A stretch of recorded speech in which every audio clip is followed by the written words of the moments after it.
Ramai berminat nak jadi seorang editor, ramai berminat nak buat editing video. Edit gambar, itu adalah kerja-kerja yang berkaitan dengan gambar. Kalau dulu kita pernah dengar Photoshop, Canva dan sebagainya yang kita gunakan untuk edit gambar. Tetapi untuk edit video yang kita rakam menggunakan kamera smartphone kita, kita rakam menggunakan DSLR, kita rakam menggunakan kamera video. Bila sampai part kerja-kerja editing, hari ini cukup mudah. Banyak software-software editing yang ada di pasaran. Kalau kita pernah dengar software-software untuk standard broadcast, kita panggil Final Cut Pro, Adobe Premiere, Matrox, Edius dan banyak lagi sebenarnya. Dan juga hari ini kita boleh menggunakan berbagai-bagai software seperti CapCut, Filmora, Vegas, banyak benda yang kita boleh guna. Tetapi nak menjadi seorang editor, saya sendiri dah terlibat dalam kerja-kerja editing ni bermula pada tahun 1990 lagi. Zaman dahulu saya menggunakan analog, menggunakan tape yang besar. Hinggalah pada tahun 90-an saya juga terlibat dalam kerja-kerja editing untuk drama, dokumentari dan juga terlibat sedikit dalam kerja-kerja filem. Bila peredaran digital telah sampai kepada kita, kita menggunakan laptop saja. Kita buat rakaman pun menggunakan SD card saja. Sebenarnya kerja-kerja kita lebih mudah dilakukan.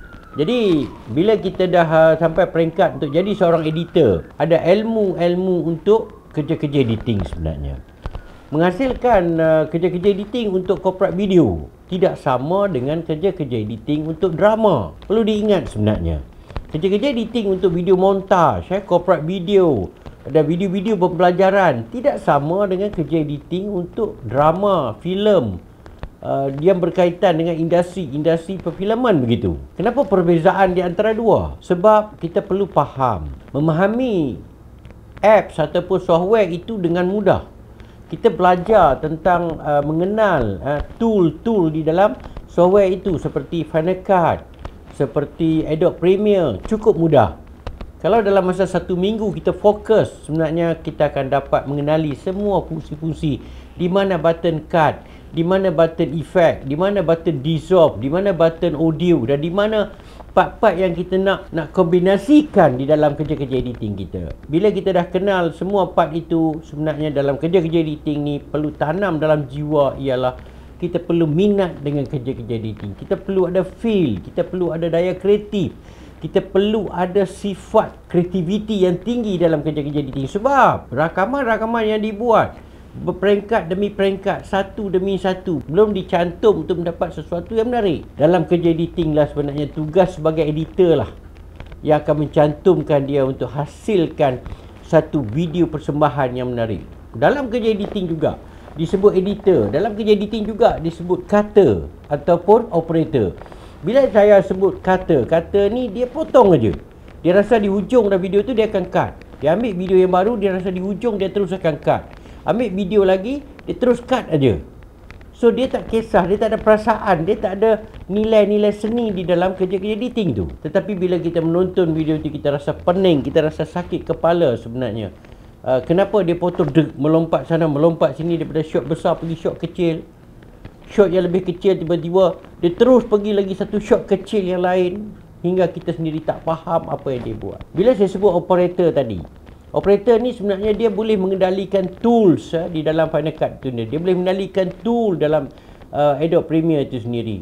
Tetapi dia memerlukan seseorang duduk sebelah tepi dia untuk membantu dia untuk memilih shot-shot yang diperlukan, digunakan dalam kerja-kerja editing begitu. So ini adalah operator. Jadi kalau boleh tuan-tuan dan puan-puan, anda jadilah seorang editor. Anda memahami situasi, anda melihat dari segi shot. First kali shot apa yang patut anda letak, establish shot sebuah bangunan yang besar, lokasi dia di mana, adakah di tanah, ada di laut ataupun di tepi sungai, itu dipanggil geografi di dalam penerbitan video. Bila kita meletakkan subject matter dia sebagai establish shot dipanggil, so barulah kita pergi kepada shot yang kedua, shot yang ketiga, shot yang keempat. Setiap nilai-nilai shot itu bukan boleh dipotong dengan sewenang-wenangnya. Jadi bila kita nak potong, kita perlu ada part of di mana kita nak potong, mood kita mana ni kita nak potong. Kita dah nampak pergerakan kamera itu sampai penghujung, kita kena ada bagi 1, 2 and cut untuk kita nak masuk kepada shot yang baru. Sebab tu dalam kerja editing bukan kata sewenang-wenang just kita ambil satu shot letak saja, ambil satu shot kita letak saja. Tidak. Sebenarnya kerja editing adalah mencantikkan dan lagi hasil yang dirakam oleh juru kamera yang awal tadi, peringkat lain video tu, dan kita menggabungkan dia untuk mendapatkan satu penerbitan yang menarik.